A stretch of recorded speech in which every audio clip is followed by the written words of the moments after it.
All right, Ohio State beat Texas the other night. We're just gonna go rewatch these highlights and just give kind of some commentary on the game, man. Nothing crazy, nothing crazy, nothing crazy, nothing crazy. Just gonna talk about the game. Let's get cracking. Hopefully they don't ban this app. I got the highlights full screen right now. Let's rock. Fielding to kick it away for the Buckeyes, Matthew Golden. So Ohio State. I'm an Ohio State fan, if you don't know. So I'm rooting for Ohio State. We kick off. All right, so they get it to 3rd and 2 early. I missed the early portion of this game. But they get it to 3rd and 2. Texas gets it to 3rd and 2 early. Motion. Play action. That's a crazy catch. God damn. This guy who is perhaps the most underrated receiver in the country. And a good job of all right, so they got Iggy 101 with him. They run a play action. Moving and getting him away from the pressure on 3rd down. Igbenogson, number 1. That's pretty good coverage. I mean, that's pretty good coverage, right? That looks like good coverage to me. It's just a great throw, ball placement wise. He puts it right on his outside shoulder, and hell of a fucking catch by this dude. I mean, shit. Locates the football. You tip your hat to that. Picks up right where he left off against Arizona State. All right, so now it's 1st and 10. Just in terms of matchups, for me, Texas had a really good D-line, but they hadn't really played well all year. Quinn can be hit or miss. Obviously, as an Ohio State fan, we had Quinn Ewers in the room for about a season before he transferred out. And then with Ohio State, our defense right now has been cooking. So it really comes down to the trenches all the time. Like these games always come down to the trenches. And I think Texas, their right tackle, was coming back from injury. So this dude was banged up. I think he's really good, but I think he just had like a bad injury this season. So coming off from injury and now you're playing against Jack Sawyer, who's really starting to heat up this past season, it's just going to be a tough matchup. But let's see how this plays out. Little pitch play. He gets by. Pretty good early on. So they get it to 3rd and 4. I think they're not showing the plays, but I think in the middle what was happening on these was that Ohio State had really sticky coverage. The defense was really good. And then whenever they tried to run up the middle, when Texas tried to run up the middle, Jim Knowles had this D-line fucking cooking. Like, I'll give Larry Johnson credit as well. He had the D-line cooking, and they were stout. So they were stuffing any run up the middle. So all of a sudden, you would have these plays where Texas was, they'd have like a 10-yard gain, right? And then all of a sudden, 2 plays later, you're like, how the hell is it 3rd and 4 again, right? It's just because Ohio State was able to stuff any middle run. Sawyer has. So now they need 4 on this 3rd down. Trying to run for it. Like I said, another run up the middle, right? Sort of off tackle, but he gets stuffed by Cody Simon and no gain, right? No momentum. So now they go for it on 4th and 3, which is the right thing to do. What's going on, guys? Appreciate anybody watching. We're just gonna rewatch the highlights, break down the game. Fully acknowledge I'm an Ohio State fan. There's gonna be Ohio State bias, but I got a lot of respect for Texas. So let's keep going. Let's keep going. The run game going. Motion. 2.5 yards. Pressure. Yeah. So look at Sawyer. I'm gonna replay this, but look how quickly Sawyer gets off the ball. And once again, I think this right tackle. I don't know his name. If you're in the chat and you know his name, bro, drop it. But this right tackle was coming back from injury, so Sawyer just beats him right off the bat. Game going. Need about 2.5 yards. He just gets right under. He beats him. So Quinn's under pressure right away. I gotta say, Texas fans were hard on Quinn. I thought Quinn played all right. Pressure comes. Ewers gets it out. Throws it. Sticky coverage. Get a huge stop. It was the right move to go for it. Ohio State comes up with a big stop. All right, 1st and 10. Now, yo, I was surprised as an Ohio State fan that fucking Oregon and Cody Simon, Morrow, Cody Simon and Lathan Ransom balled out. Yeah, Cody Simon's been playing incredibly well. He's been surging as a linebacker.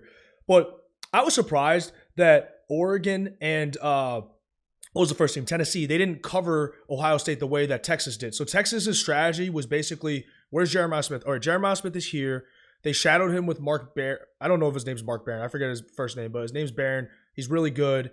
And then they would always drop 2 safeties deep. So they just try to take away the deep ball and force Ohio State to play underneath and run the ball and then throw it to the other guys.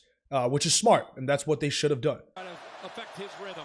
Jeremiah Smith wide left, guard by Hand off to Q, stiff arm, boom, tough run. 33, Howard drops back. Attaboy, Ibuka. All right, all underneath stuff. You see that? First play was a run to sort of the outside, and then you throw a mecha on the quick out underneath. So now it's 1st and 10. 4 wide. Play action.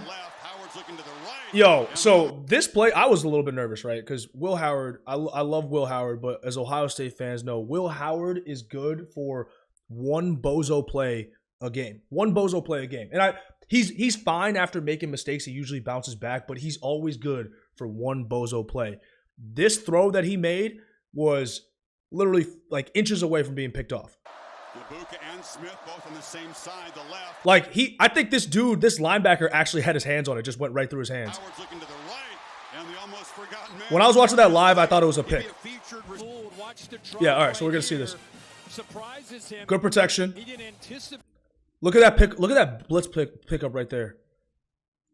Surprises him. He didn't anticipate. Boom, cracks him, and then this ball goes right through this linebacker's hands, bro. And almost ball is tipped. Almost. Look at this. Tips once. Oh my God! See that? Like inches away from being an interception. 36. Morrow says you get Placer over Jeremiah Smith, but that still leaves Ibuka and Tate on cross and drags. Exactly. So I'm not here to try to fucking suck off Ohio State because I'm gonna do plenty of that in this video. But that's the whole thing. We have an insane receiver room. Emeka to me is a first round talent, and then Carnell Tate, for a lot of fans who don't know, he's 6'3", fast as hell, runs incredible routes. He's also going to end up probably being a first-round talent. So if you're going to dedicate 3 guys to Jeremiah Smith, then throw it to our backs, throw it to our other receivers. It's no problem. But I think it took them a while to adjust. Like Chip and Ryan Day in the middle of the game, they were pissing me the fuck off. But anyways, we got trips to the left right now, 3rd and 6. We got G. Scott by himself split out. And then we got Carnell, Jeremiah, and Emeka. And then we got Trey in the backfield. On this 3rd and 6 play. All right, Texas rushes 4. They're playing conservative, which is what they should do. Howard across the middle. Dot. Shout out to Will. When Will Howard's got it cooking, he's good. But like I said, remember, one bozo play a game. Will Howard. I love Will Howard. If he gets it done, he's going to be my favorite Ohio State quarterback of all time. But I just want to remind everybody, one bozo play a game he's good for. Trevion Henderson is the back. Howard took a look that way, now fires across. That was see, that's another one where he's kind of dotting it, but you know what I mean? It's like he's inches away. Like, oh my God, the ref actually ducked on that. But like, I'm watching this shit at the bar and I'm freaking out because I keep thinking he's throwing a pick. All right, now we're in the red zone. They get JJ in motion. Texas doesn't chase, so they're in zone. Judkins had to dodge traffic and then fights forward. That's a hell of a fucking run by Quinshawn, bro. Let's go. OH. Get hype. Makeshift offensive line. Lost 2 of our starters, Josh Simmons and Seth. I gotta say, Justin Fry, he's the Ohio State O-line coach. He fucking sucks ass at recruiting. But I'll give him credit. That motherfucker knows how to develop. He's very good at developing. He just is the laziest recruiter ever. If he could just recruit, then we would have 5 stars across the board and we'd have no problem. But give credit to Justin Fry. He's taken guards and turned them into tackles. He's done a good job. And I thought Texas's D-line was incredible all night. Yeah, Morrow. Yeah, he loves to dot everything on the middle, which is how he bit the bullet against Michigan. Yeah, dude, it scares me because Howard to me still is not a precision passer. So Michigan's got such a good defense. Like, it's just, he's not the level of passer to me where we can really rely on him dotting. All right, so Ohio State scores early, right? You're always in a bad spot when you kick off or when you receive and then you aren't able to score and then the opposing team scores because now they can double up. Well, very much in that game. Couldn't get the defense off the field. Ewers has pressure and he'll be get pressure. Bro, Ohio State fans know in big games in the last few years, we never get to the quarterback. But something shifted after the Oregon game. That's a hell of a throw. I was fucking pissed when this play happened. Hit him on a quick little curl. Speedster. 4 wide. Wingo, who goes in motion, gets the ball on the edge, has some blocks. Wingo, blazing speed. All right, shout out. Are they going to replay this? I'll give commentary when they replay this. So they don't replay this. Caleb Downs this season. I don't even think Caleb was okay. He kind of got cooked a little bit by the tight end. But Caleb Downs has saved so many touchdowns for Ohio State this season. Look at this play he makes. He misses this tackle. This is a touchdown. This is a touchdown if he misses this tackle. He barely gets there. Just gets enough to bring him down. We know how the drive ended up, so that changed the fucking game. He misses that tackle. That's a touchdown. 3rd and 12. JT. Who's 50? Who's 58? Is it Caden McDonald or whatever? The D-line's getting home. D-line is getting home. Early on, Ohio State's D-line was destroying Texas's O-line. All right, we get the ball now. Chance to double up. This is a huge drive for Texas. Gotta stop this Buckeye momentum. Yep. Carnell, underneath stuff was open all night. Underneath stuff was open all night. Henderson slot right now, motions back in. Get it to Trey. This is what I'm talking about. Go, Trey. Go, Trey. Go, Trey. All right. At this point in the game, I'm thinking to myself, everything is all good. We're about to score again. It's going to be 14-0. It's going to turn into a blowout because Texas isn't going to be able to run. They're going to have to throw, and we're just going to tee off on Quinn. And then shit kind of started going south. Count pancake blocks by running backs, but that would count. Consistent one. Fake the little bubble screen across the middle. Once again, I thought that was a pick. Watching that shit live, I thought that was a pick. Second, okay, so we get the 2nd and 24. How does that happen? They don't show the play, but Trey, he's not in the game right now, but he loses his cool and he reacts and he punches one of Texas's like D linemen. So then it's a 15-yard unsportsmanlike conduct.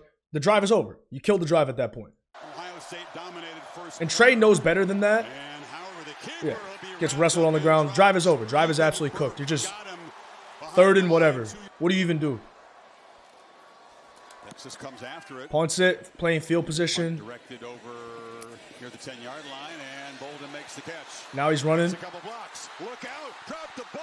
This made me so mad. This made me so mad. I felt like early on Texas was fumbling a lot, and they kept recovering their own fumbles, man. All right, 3rd and 11. They skipped the plays, but basically they got to 3rd and 11 because, once again, the D-line was stuffing every single interior run that Texas had, so they couldn't establish any rhythm, and then they were playing sticky coverage, right? So they get to 3rd and 11. A veteran guy that started for 3 years. Quinn was put in some terrible positions. Fumbles, he fumbles right there, and then his linemen recover it. So that's 2 fumbles already, right? When you're talking takeaways that Texas was able to recover. So early on, just from watching the game, I'm like, Ohio State should be up way more, and we're not, and that's a very bad sign because you knew at a certain point Texas was going to score. So we had to get that 2nd touchdown. Quick screen to Carnell.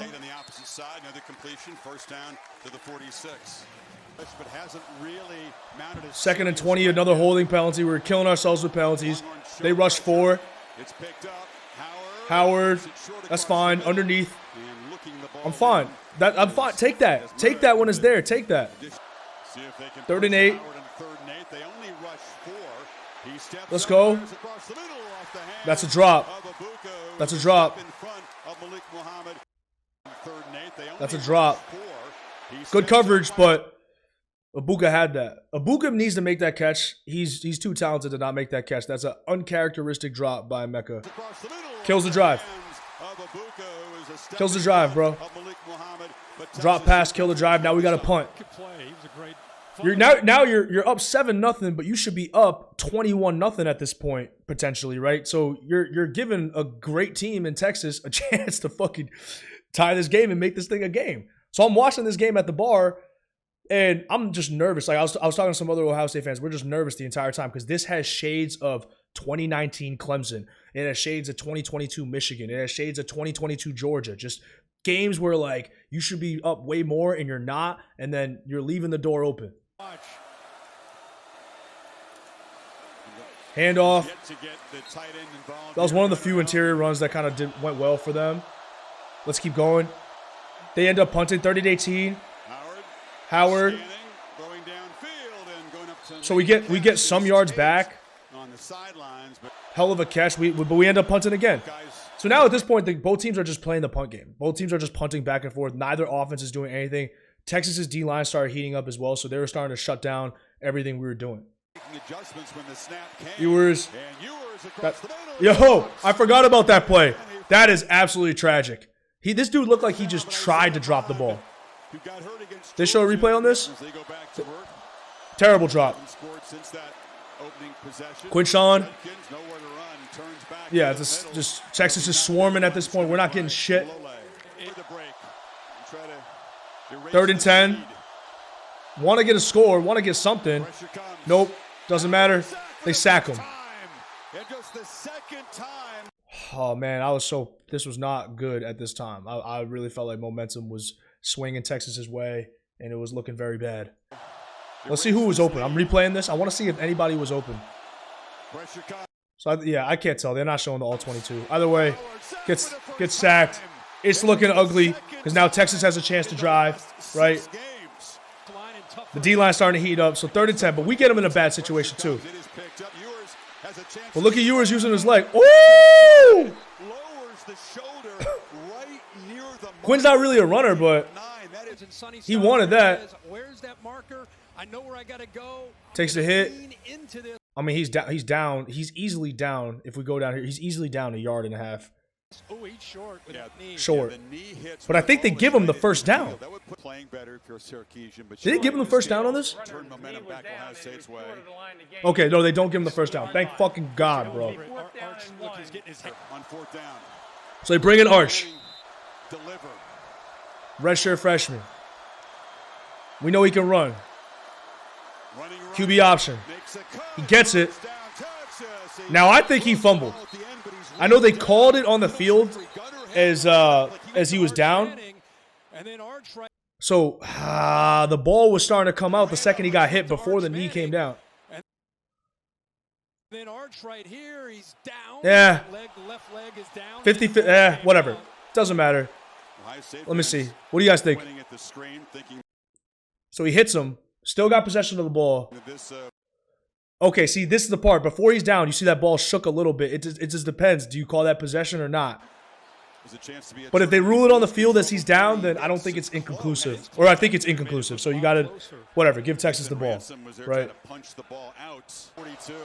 But I think they might have concussed him on that play. Far the most dangerous So then Ewers comes back in, 1st and 10. from the pocket, delivers the throw, catch made by Silas Bolden. Make the fucking tackle, bro. Bolden slippery. This play, Denzel Burke missed this tackle and pretty much got benched essentially for the rest of the game. First drive. Ewers from the pocket, delivers He missed this tackle and then got benched for the rest of the game. the throw, catch made by Silas Bolden. Jermaine Matthews played for him basically the rest of the game, from what I understand. And Speedy got out You can't miss that tackle, Denzel. Picks up 24. That's such a huge missed tackle. 2nd and 10. Pressure, don't bring it. And Ewers to the end zone. Touchdown. I mean, Sonny Styles is not good in coverage, so they get the isolation. Credit to them. One-on-one against our linebacker. We beat him. 18 yards out. Game's tied. All of a sudden, man, we're supposed to head into half. Get some help from penalties. We're supposed to head into half up 21-7. That's how I felt as an Ohio State fan. I'm like, we should be up 21-7. And because of penalties, some bad play calls, and then just some drop passes, They've been waiting to see who would be the guy. all of a sudden we're tied. We should be tied. We're about to be tied going into half. Everybody in the country uses Great their throw. running backs as receivers better than Texas. Great throw. Street's gonna be there. But I don't know what the fuck Texas was doing. I don't know what type of defense they were in. Whatever they were doing, they give Ohio State an absolute gift. You could talk about Sark's play call at the end of the game all you want. This is unacceptable. What's about to happen? If you're a Texas fan, you can't. This is unacceptable. I would lose my mind if this shit happened. They're all in. Simple screen pass just to see what you could get. And look at these two linemen. They're out. Take a house call from Over. anywhere. And look out. You gave up a touchdown Travian Henderson. right before the half on a screen pass? Gets one right up back row. I mean, that's a back-breaking play. 75 yards. You should have went into halftime. Now you're down 7. That sucks. I mean, how do you let that happen? How do you let that happen? Shout out to Trey. They drop everybody. They rush 4, so it's not like they were blitzing. Once he gets his ball off, look at the running start that these offensive linemen have. It's just you let, yeah, it took bad angles, and then Trey is. Oh my God. It's almost like a punt return. He's waiting to talk about break. That's breakaway speed right there. I can't wait to see what Trey runs in the 40. I'm so curious. Is he a legit 4-3 guy? All right, so end of the half. One last play. Quinn. Let's see what his arm strength looks like. Throws it. If you picked this, you had a chance to take it to the house, but yeah. So then Ohio State gets the ball to start the second half. I'm like, if you score right now, you can not put this game away, but you can make it very, very difficult because Texas has to start throwing every single play. See what happens. Early against Tennessee and Oregon. Howard. All right, pretty good play. Emeka. They get Emeka on the drag. They find him. Nice play. Howard, play action. Where's he going? I mean, I said it at the beginning of this stream. Will Howard, I love Will Howard, but he's good for one bozo play every single game. It's usually going to be a pick. And this is just, I hope they show a replay of this because this was such a bad drive-killing mistake. This is what kept Texas in the game for pretty much the rest of the game. So there's like 2 guys over here, and I think there's a safety over the top. So there's like 4 guys there. And he just throws it right to Jeremiah. I think what other people I was following on Twitter were saying where other guys were wide open, he decided at the beginning of the drop, I'm throwing it to Jeremiah. He just throws it right to the linebacker. I mean, come on, bro.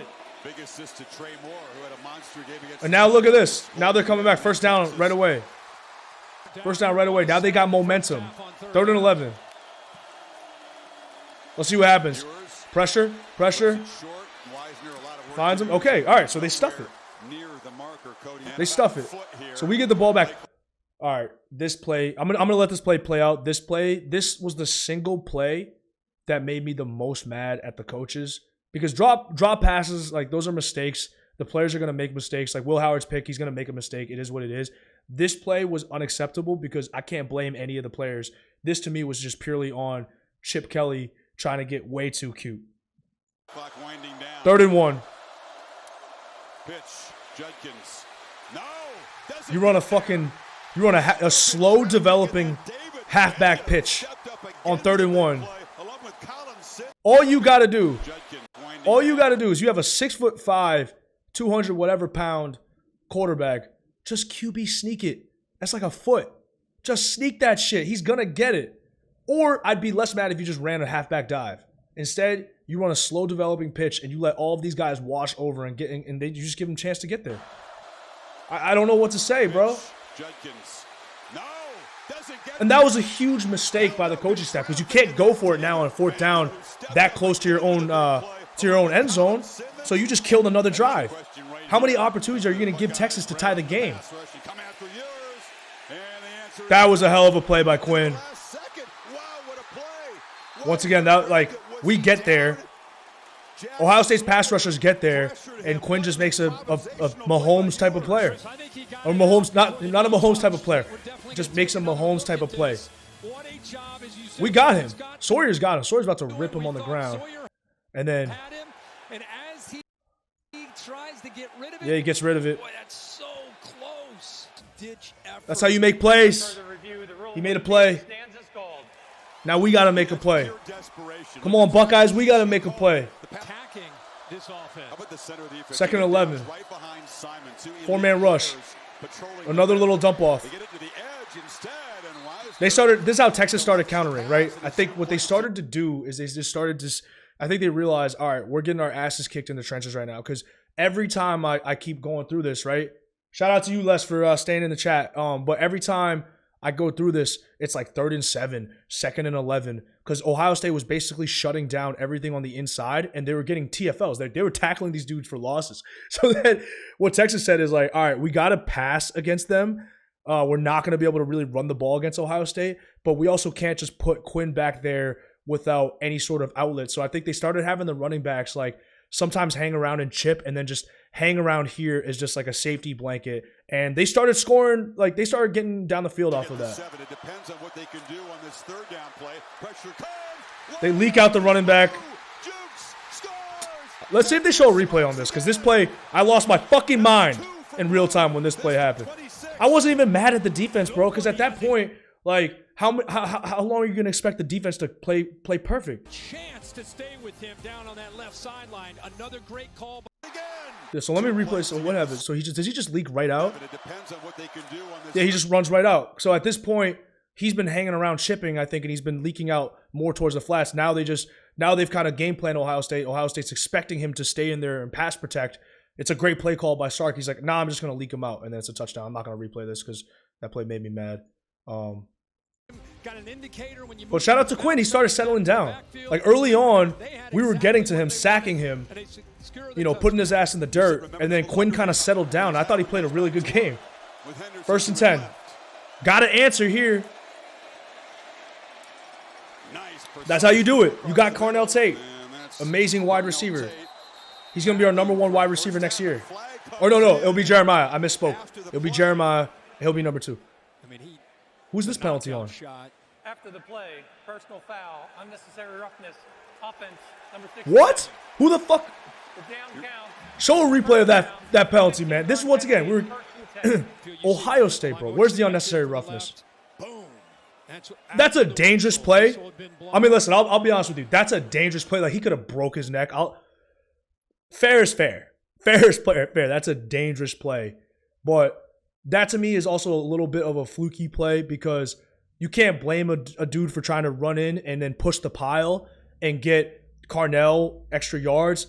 It's just the way it turned out. Like, I do think that was a little bit dangerous of a play, because he could have broke his fucking neck. That's a 300+ pound dude running at somebody with your neck like that. He could have killed him.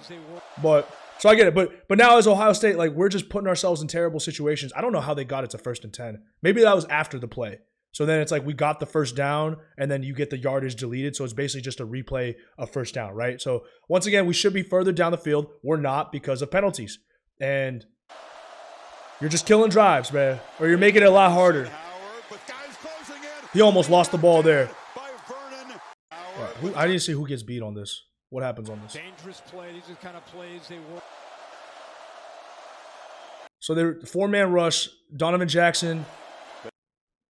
And then I don't know, I forget who the left guard is, but he just gets fucking beat. And then Jackson actually kind of gets beat as well. But if this dude didn't get beat and Jackson pushes his guy outside, then Howard would have had room to step up. But they both get beat, so there's nowhere for him to go. Almost was a fumble. Almost was a strip sack. I mean, that kind of kills your drive, right? Because now it's going to be 2nd and 20 something. 3rd and 15. Yeah, your drive's pretty much over. They're just rushing forward. Gets tipped. Yeah, drive's over. Drive's cooked. You got a game now. You got a game now. Drive's over. So you punt it. Texas has ball, decent field position, and look at the second half yardage, man. Texas was kind of swinging the game in the second half. That's why I was very, very concerned. I started wolfing down a little bit more whiskey. I'm not gonna lie to you. 46 yards in the second half for Ohio State, 85 yards for Texas in the second half. The trend was looking bad. The running game has certainly gotten going and helped that. 1st and 10. He busts through. But that's a good tackle by Jordan Hancock. 3rd and 5. Let's see. That's a miss. That's a miss. It's a miss, but you got to give our D-line credit. They're the ones who kind of started putting pressure on Quinn. So now it's 1st and 10. We're just trading punts at this point, bro. I mean, that's a bad play call, right? You got all these playmakers. And listen, I like G. Scott, but you got all these playmakers, and right now it's 1st and 10, and the play that you draw up is G. Scott running like not even a flat route, but running a route behind the line of scrimmage. Just the one catch since the opening drive when he was the main weapon. With Brandon Innes blocking, that's the play you call? You want our slot receiver blocking for G. Scott? It's just you just gotta have a better play call than that, like better design than that, man. That's crazy. Now you start. Now you're second and long. 3rd and 8. Are they? What are they gonna do? Are they bailing or what? Nope. Oh shit! Yeah, that's like they're sending 6. That is a cold-blooded fucking throw. God damn! I forgot about that throw. Hold up. That is a cold-blooded throw. They got how many on the line? 1, 2, 3, 4, 5, 6. I think they all rush. Yep, they all rush. The outside rusher tries to loop over. So, yeah, you can't. The O-line ain't gonna hold up. Backpedaling. That's a fucking cold-blooded throw. That's a big-time throw by Will Howard. Holy shit. God damn, that's a great throw. Okay, gets it over. There we go. See, okay, if you're going to run a swing pass, right, don't put the ball in the hands of G. Scott behind the line of scrimmage on a swing pass. Like, I like G. Scott as a receiving tight end, but when you're giving the guy the ball behind the line of scrimmage, you're basically saying be extremely dynamic because you have to make a guy miss. And you're just putting a lot of pressure on G. Scott to go do that. Put the ball in Judkins or Trey's hands. That was a dime. Yeah, absolutely, bro. I actually forgot about that throw in real time because you know how it is. You're watching the game, like it's like you're just in the moment. But on replay, that throw needs to be talked about a lot more this week because that is a crazy fucking throw. I don't know if you watched the Texans-Chargers game yesterday, but CJ had a crazy throw as well, right? Like they were down 6-0, backed up in their own end zone, right? And then CJ is scrambling for his life, and he converts like a 35-yard throw on the move going out of bounds. All right, let's go. No pressure. Finds G. Scott. Oh, this was a huge play. Here it is. Here's the difference, right? Here's the difference. I'm fine with giving G. Scott the ball. At least he's 3-4 yards past the line of scrimmage. And give G. Scott a lot of credit. He's about to be stuffed right here. It's 3rd and 9, right? Now it's going to be 4th and 6. What do you do at that point? It makes your playbook very difficult. I would have still went for it, but you could see them maybe punting, right? You could see them maybe punting. G. Scott breaks this tackle. And gets it to 4th and 2. Oh, Les, you missed the game? All right. I'm gonna try to do my best to kind of give you an idea of how it felt watching it. But that was a huge play right there. In the moment, it was like it still felt bad because you're now in fourth down territory, but easily could have been 4th and 6, 4th and 7, and your playbook in 4th and 6 and 4th and 7 is cooked. So they get it to 4th and 2. QB power. Hey, yo, he cannot. Will Howard, they got to give him longer cleats or something because I swear to God, every time this season he's run for more than 15 yards on a single run, he slips and falls. And I can't even blame the turf at Ohio State because they're not playing at Ohio State right now. But it might have worked out for the best. But he could have scored a touchdown on this play, bro. This would have been a touchdown. He just slips. But great play call here by Chip Kelly. Now you break out the QB run. Yeah, Daniel Jones. Les, you're talking about the Chargers game. Yeah. I caught the Chargers game at a bar. I wanted to see CJ get a win. You know, now he's got 2 playoff wins, and everybody was writing CJ off this season, and he got a win over Harbaugh. So you know that shit was sweet. But yeah, the Ohio State game, and this is the best. Yeah, Daniel Jones. It is very Daniel Jones-esque, where like they're both fast, but they're just they run too fast for their feet. You know, it's weird. And then Judkins, bro. How about that 1-2 punch? And a big reason why Trey has been so good this season is because we finally got him another back to split the carries. And now look at how fresh Trey is. Because you know, as an Ohio State fan, bro, for the last 3 seasons, Trey's been hurt every single year because he just can't handle that type of, that many carries. Like, he's not built for that. But now you gave him a partner, and now they're both safe. That's a missed tackle. All right, I mean, this is the money drive, right? Look at this, though. I just want to replay this real quick. Denzel Burke is not in the game at this point, man. Denzel Burke got benched. They got Jermaine in here. Texas has got it going. So here we go. From the ankle injury. This is a drive, 1st and 10. JT beats his man. He beats that's a tight end blocking JT. You can't block JT with the tight end. Has to step up to avoid the pressure. But then that's a hell of a throw. Man, fuck. Down the sidelines, just shoved. Okay. That's the call. Now they call obviously, like, what is it? Like unsportsmanlike, right? Now I'm gonna be honest. Maybe I'm old school in my thinking. I think they should get rid of the unsportsmanlike unless somebody does something like what happened in the first Oregon game where you spit in somebody's face. You spit in somebody's face, get the fuck out of here with that shit. That's terrible.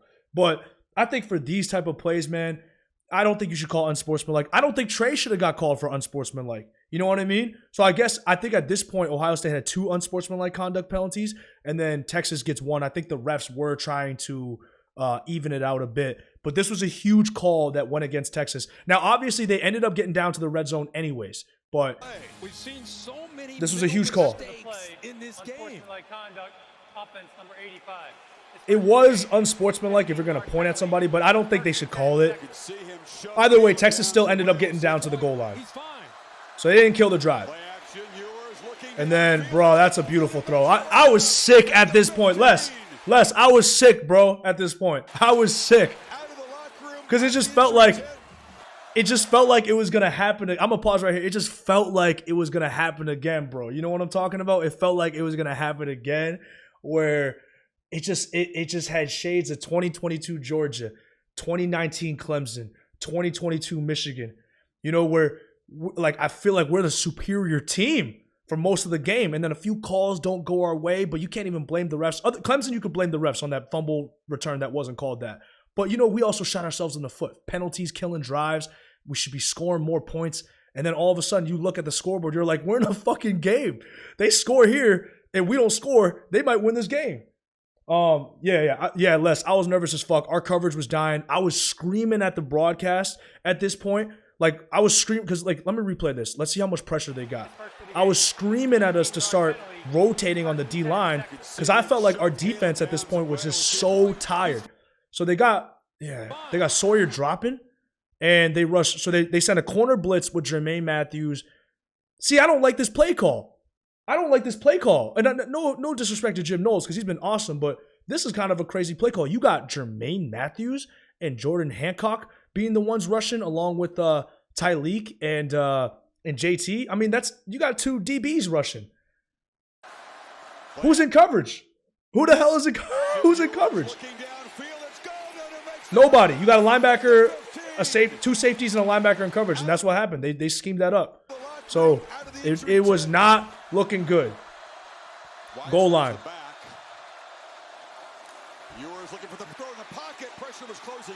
Pass interference. I'm curious, bro. Why at this point are we having Jordan Hancock pass rush?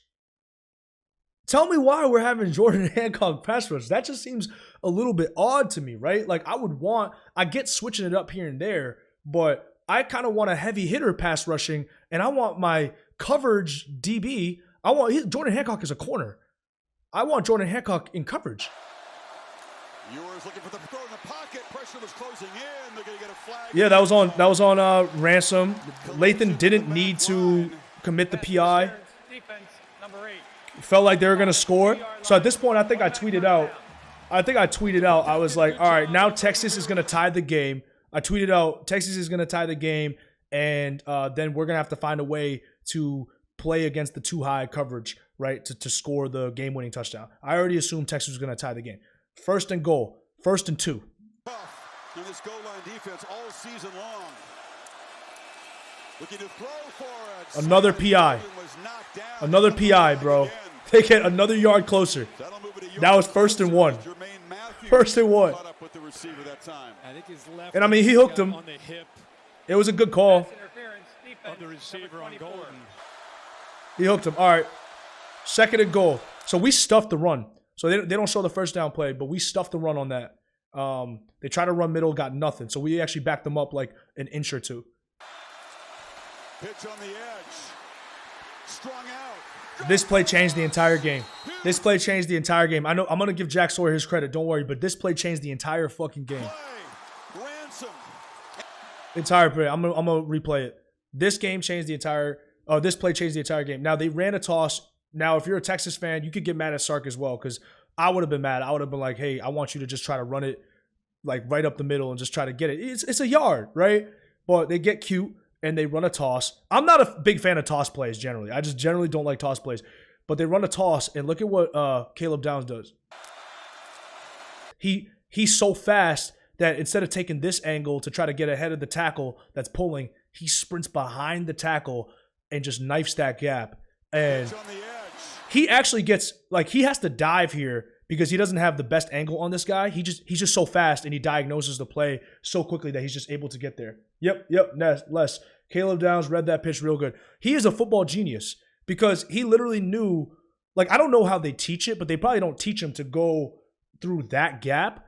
But he knew it's like, I know where the play is going, so I'm gonna do the wrong thing, but I'm so fast, both mentally and physically, I'm gonna end up making the play the right way. It's almost like NBA players shooting fadeaways. Like you're not supposed to teach the fadeaway, but when you're that good, you could do it. He gets stiff-armed, but it holds this guy up, where then Ransom makes the play. Changed the game. When he made that play, I was like, holy shit, we might win this game. Because I didn't see them scoring from 3rd and goal. From this far back. Tips it. Tips it. Sawyer has been a monster all season long. He figured something out last year towards the end. And now this is the down that changes the entire game, man. Boom. Blow by. I can't even. This made me feel the same emotions when Zeke ran 85 yards through the heart of the South. Same exact emotions, bro. Same exact emotions, bro. Insane, man. Let's go. They used to be roommates, too. Quinn and Shaq were roommates, bro. Sorry, bro. It's over, bro. You can't script this. Roommates. Couldn't have happened to a better Buckeye, too. Jack Sawyer should have had his moment against Michigan. It got robbed. And he gets his moment again, man. And also Sawyer, man, people got mad at him. Like opposing fans were getting mad at him for fighting because they were trying to plant a flag. Fuck you if you're trying to plant a flag. If you're trying to plant a flag, then we're gonna fight. I mean, he just beats him right off. Yeah. Sawyer has made himself a lot of money this season, bro. Jack Sawyer has made himself a lot of money this season. He's really gotten so much better this year. Look at Ryan Day. Look at Ryan Day. Sprint. Sprint. Let's go. Yeah. Yeah. I wonder what else they show. 3rd and 4. Yeah, at this point, Quinn's got to kind of force a throw. Caleb picks it off. I kind of wanted to see if he could return this, but he made the smart play. Come down. Game is over, bro. Let's see what they show. They show any of the... Or no, they'll show the all-22. Give me a second. Huge play, man. Huge play. We get him for another year, too. We get Caleb Downs for another year. We get Jeremiah Smith for another 2 years. You kidding me, man? You kidding me right now? Change the fucking program, bro. Change the program. They just rushed 3. Yeah, they got. Look how much they got coverage. They got 8 in coverage, right? 5 underneath, 3 deep, and yeah, just nothing you could do. Quinn's got to try to make a play. I mean, there was nothing he could really do. They weren't going to win the game at this point. They had no more timeouts. Plants gets there. He's the best safety I've seen since maybe Fuller was really good. He wasn't the same playmaker that Caleb was, but Fuller cleaned everything up. And then I really liked Malik Hooker, but Caleb Downs is the best one, I think. I think he's the best one. Les, what do you think? You think Caleb is the best safety in the last 10 seasons at Ohio State? It's between him, Fuller, and then probably Malik, right? Like, but I think Caleb is the best one. But yeah, man, huge game overall. Playing Notre Dame, I guess final thoughts is playing Notre Dame, and that's going to be a crazy game because, look, it's the championship game. Anything can happen. I know Ohio State is favored by a lot, but Notre Dame's got a good front seven. A lot of people are saying Notre Dame is going to stick to their man coverage. I don't know about that. Maybe. I think they're going to try man, and if they start getting cooked, they're going to go back to the too high look that Texas was doing, that Michigan was doing, and we got to have a better way to attack it. So the coaches got to scheme it up, and defensively, we got to get ready for the QB run. So I'm excited. I feel good. I'm nervous as hell. I'm glad for this break this week, so I don't have to think about it too much. But I'm ready for the game, man. I'm ready for the game. Anyways, appreciate everybody who just jumped in. Appreciate you, Les, for jumping in. If they go man coverage, I think it's not going to be good for Notre Dame. I agree, man. Like, I agree. I think our O-line is starting to find a rhythm, and I think you can't cover Jeremiah Smith man-to-man. I don't think you could cover Carnell or Emeka man-to-man. So if they do that, then it's kind of them saying, we're good at man coverage. We're going to try to do strength on strength. But somebody is stronger than the other person, right? Like, that's always how it goes. So if they play man, this could be a blowout quick. But I do think if they play man, they're going to try to get physical with us at the line. So our guys got to be ready for that. And so if they do end up going with the too high look and they're bracketing Jeremiah Smith, because he only finished with 3 yards on 1 catch, right? I would like to see our coaching staff to do two things. One is I want them to run the ball, but I don't want these slow developing run plays, like these like delay handoffs, delay like trying to trap a tackle or anything like that. Fuck that, bro. Just let our guys put their foot in the dirt and go fast.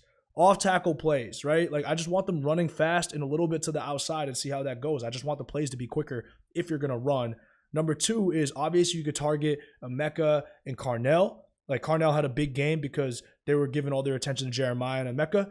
Number 3 is you got to involve your running backs a bit more in the dink and dunk game, right? If they're going to play off like that, then start picking up 4 or 5 yards each time, dumping it off. Just because that's the way it goes. When teams just go too high and they drop everything back, they're trying to slow the game down, and you can't be dumb and try to just force things to Jeremiah. You got to take what they give you and then trust that your big boys up front are going to get the job done. Once you get in the red zone, you can just run the ball into the end zone. And I would say, like, another thing too is, bro, there's more creative ways to use Jeremiah Smith, even if he is getting bracket coverage. Now, I'll say this. If they're putting 3 on him every single play, yeah, there's not really much you can do. But I don't think they're going to do 3 on him every single play. I think there's going to be a lot of plays where it's just corner with the safety bracket. I just feel like we saw the same thing in 2020 with Bama when Devontae Smith was getting covered like that. And you got to get, like, and it was Sark. It was actually Sark who was Bama's OC at the time. But get creative with Jeremiah Smith. Put him more in motion, man. There's got to be different ways to get him involved. We can't have another game where he has 1 catch for 3 yards. I just feel like we got to find a different way to get him involved. But anyways, that does it for me, man. Appreciate you, Les, for tapping in. I'll be uploading some clips from this live throughout this week. Enjoy the rest of the weekend, man. Sunday. I hope everybody has a good week. I will catch y'all later, man. Catch you later, Les.